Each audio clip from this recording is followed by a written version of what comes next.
Mi nombre es Matías Egaña. Como buen ingeniero me apasionan las grandes construcciones. Por eso quiero recorrer todo el país buscando aquellas verdaderas hazañas de la ingeniería. Sueños desafiantes que imaginan seres humanos y que parecen imposibles. Quiero visitarlos y conocerlos por dentro. Para que ustedes, junto a mí, entendamos cómo en nuestro país se está haciendo ingeniería de nivel mundial.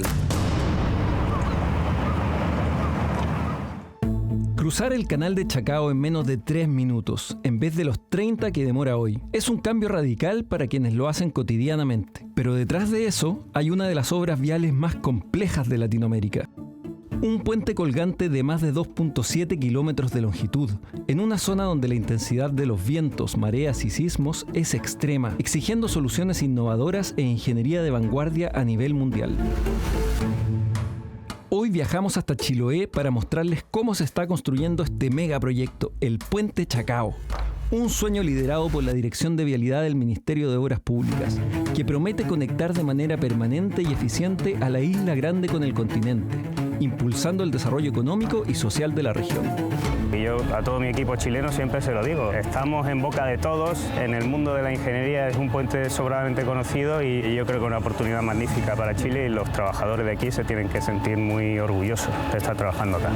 Sin duda el puente Chacao desde el punto de vista de la ingeniería es un desafío tremendo. Una vez que el puente esté terminado va a ser un hito a nivel internacional. One of the most challenging points is the basic scheme of this cable suspension bridge. In most of cases, the cable suspension bridge have 2 pylons, but Chacao project has 3 pylons. 3 pylons of cable suspension bridge has very challenging during the construction stage. Also, the other challenging point is the construction of the concrete structure in the middle of the channel. The 2 concrete pylon is located very close to coast, or the other one is in Chiloé Island.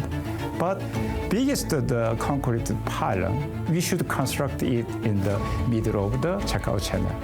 Estamos orgullosos como equipo de estar acá trabajando y haciendo algo que va a ser muy importante para el país y debería ser un orgullo de la ingeniería chilena. El puente es asimétrico, la pila central no está necesariamente en el medio del canal. Todo eso son más dificultades, por lo tanto el mundo está mirando cómo se construye este puente acá en Chile.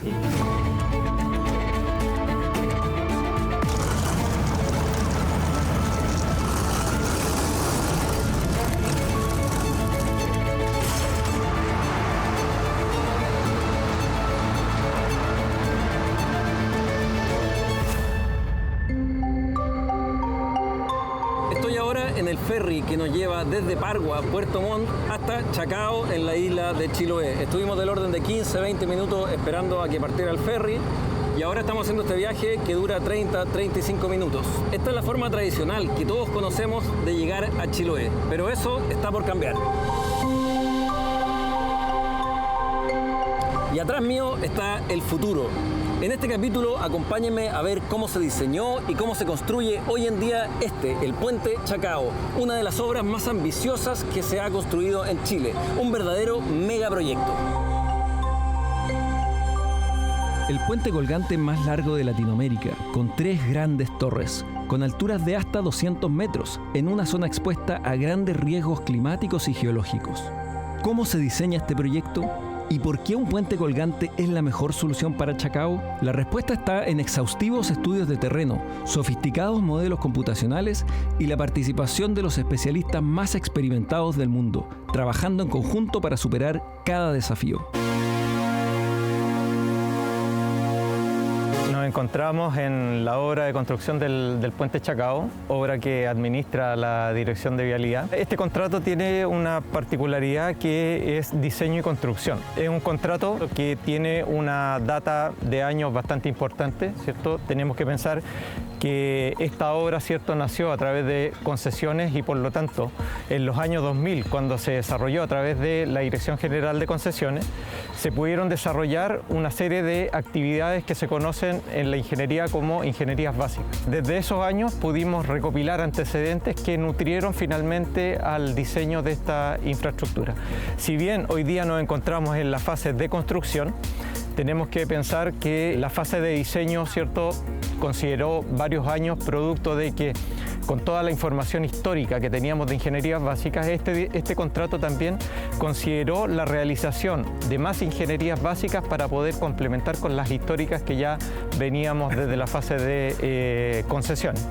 Estas ingenierías básicas consisten principalmente en conocer algunos aspectos importantes que van a nutrir el diseño, por ejemplo, aspectos geotécnicos, aspectos geológicos, aspectos de mareas, lo que es cierto la topografía y la batimetría en particular del canal de Chacao, y otro aspecto muy importante tiene que ver con el viento.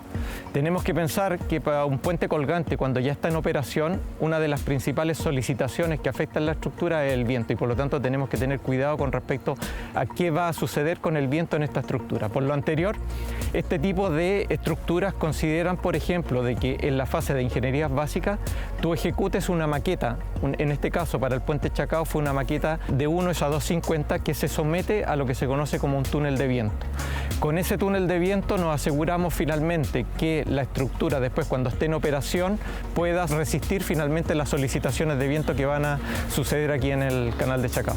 Uno podría cruzar un cuerpo de agua con un túnel submarino, con un túnel inmerso que se llama, ¿no es cierto?, que son estos prefabricados de hormigón que se depositan en el lecho, en este caso del canal, o con un puente. Y luego hay varios tipos de puentes, ¿no es cierto? Hay puentes atirantados, puentes colgantes, etc. Aquí, de todas las alternativas posibles para cruzar este cuerpo de agua, se cogió un puente colgante. ¿Por qué esa es la mejor alternativa para el canal de Chacao? En los años 90, el Ministerio de Obras Públicas empieza a desarrollar estudios de prefactibilidad. Se analizaron distintas alternativas, se analizaron puentes y distintas tipologías de puentes, se analizó también la factibilidad de poder hacer un túnel, pero respecto del túnel, el canal tiene una característica particular respecto de su batimetría. El punto más profundo del canal son aproximadamente 120 metros respecto del nivel medio del mar. Entonces un túnel implicaba, cierto, tener que hacer una estructura muy profunda y con unos accesos y unas pendientes para que estén dentro de normativa, que significaba salir con los accesos muy distantes finalmente de esta zona. O sea, te quedaba un túnel muy largo al final. Te quedaba finalmente un túnel muy largo. De ese estudio de prefactibilidad se llegó finalmente a la conclusión de que la mejor estructura para conectar el continente con la isla era un puente. Y dentro de los puentes también se analizaron distintas alternativas, y ahí finalmente lo que aplica es el tema de la longitud. Tenemos que pensar que estamos emplazados en el punto del canal más angosto. Y también tenemos la particularidad que en el canal del Chacao nos encontramos con un macizo prácticamente en el medio del canal que se conoce como la Roca Remolino. Ahora, ¿qué virtud tiene ese punto en particular? Es que nosotros podemos emplazar un apoyo, en este caso del puente, y por lo tanto acortar las longitudes. Nosotros estamos en el lado norte, la topografía del fondo marino acá baja drásticamente hasta llegar a 120 metros. Después remonta donde está la Roca Remolino, y ahí la profundidad del mar es 5 o 10 metros, una cosa así. Claro, incluso cuando tenemos marea baja, es factible poder ver la Roca Remolino que está ahí en la zona. Y luego baja nuevamente. Luego, claro, hay una bajada nuevamente para remontar finalmente en el sector del lado sur. Claro, entonces, dadas las longitudes que teníamos entre las riberas del canal y las longitudes parciales entre la ribera y la Roca Remolino, finalmente se determinó que la mejor forma era pasar a través de un puente, y en particular a través de un puente colgante. Tenemos que pensar que de esta tipología de puentes colgantes, que se conocen como puentes colgantes multivanos, tenemos pocas estructuras modernas. En China tenemos un par de ejemplos de este tipo de estructura, pero la particularidad de los puentes chinos es que los vanos principales son simétricos. Si bien son de grandes longitudes, tienen la misma dimensión. Es decir, el espacio que hay entre las torres es simétrico. Es el mismo. En este caso, la característica que lo hace especial es que entre la torre norte y la torre central la distancia es distinta a la que hay entre la torre central y la torre sur. Entonces, esa simetría finalmente hace que el puente Chacao sea único a nivel internacional. Para planificar una obra de esta magnitud es fundamental conocer las condiciones del terreno y así diseñar fundaciones profundas y robustas, capaces de resistir las condiciones extremas de este lugar.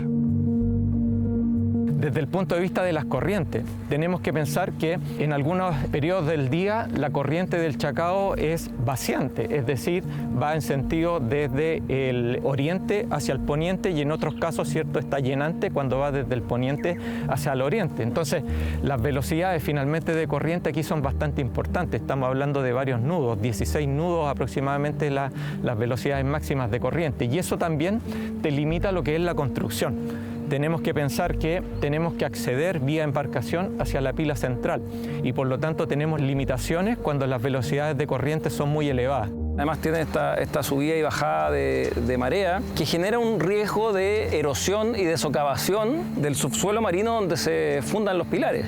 ¿Cómo lidian con ese riesgo? Tenemos que pensar que todos estos cursos de agua, ¿cierto?, que están afectos en este caso a mareas, ¿cierto?, muy probablemente esa agua te genere socavación o erosión en el fondo, en este caso, del canal. ¿Qué es lo que nos pasa, por ejemplo, cuando nosotros nos paramos a una orilla de mar? Cuando viene una ola, la arena, como está suelta en el contorno de nuestros pies, ¿cierto?, se erosiona toda esa zona y uno tiene la sensación, ¿cierto?, como que va a caer o se va a desestabilizar. Eso mismo le puede pasar a esta estructura. Entonces, finalmente, se hace un estudio aquí de erosión y de socavación que se suma también a todas las variables que impactan finalmente el diseño. Entonces, finalmente, las fundaciones de este puente están calculadas teniendo en consideración ese fenómeno. Ya, acá la fundación estamos hablando de 60 metros, 90 metros. Claro, estamos hablando de fundaciones que nosotros en Chile conocemos como fundaciones profundas, es decir, que no están a nivel superficial, sino que están bien, en este caso, entre comillas, enterradas.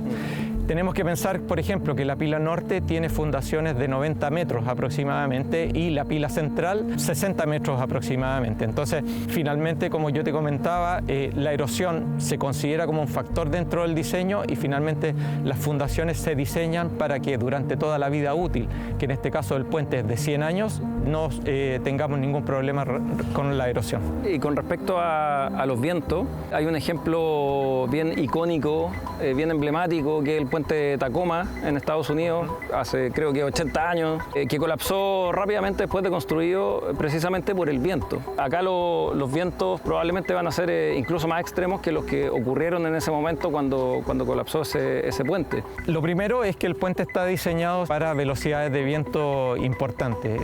Estamos hablando de 63 metros por segundo, ¿cierto?, sobre los 200 kilómetros por hora. Y para que finalmente una estructura colapse a esta velocidad de viento tiene que ser un viento muy permanente, o sea, una ráfaga a esa velocidad no pasa nada. Entonces, finalmente tú desde el diseño incorporas esta variable de la velocidad del viento y finalmente también lo que yo te comentaba respecto de esta maqueta que se somete al túnel de viento. Entonces, después del colapso del Tacoma Narrow se estableció que todo este tipo de estructuras colgantes o soportadas por cables, tú pudieras incorporar túneles de viento para finalmente someter maquetas a eso y de esa forma finalmente te terminas asegurando que ante velocidades de viento que puedan suceder aquí particularmente en la zona del Chacao, a la estructura como tal no le suceda nada. Tenemos que pensar desde el punto de vista sísmico que estamos cercanos, ¿cierto?, a la zona de Valdivia. Por lo tanto, estamos aproximadamente a unos 300 kilómetros del punto donde se midió el terremoto más grande a nivel mundial. Es una condición extrema, totalmente. Es una condición extrema. Tenemos que pensar también que cercano a esta zona está la falla de Liquiñe-Ofqui. Por lo tanto, también era un aspecto muy importante a estudiar. Y por eso también dentro de estas ingenierías básicas se estableció disponer en toda la inmediación del puente sismógrafos y acelerómetros. Tenemos al día de hoy 11 equipos instalados en todo el contorno que hasta el día de hoy van a estar operativos durante toda la fase de construcción y vamos a estar recibiendo información que permita, ¿cierto?, estar atentos con respecto a los eventos sísmicos. Desde el punto de vista también del viento, hemos instalado estaciones meteorológicas que nos permiten estar midiendo cuáles son las velocidades de viento para efectos de cumplir finalmente con las velocidades de viento de diseño.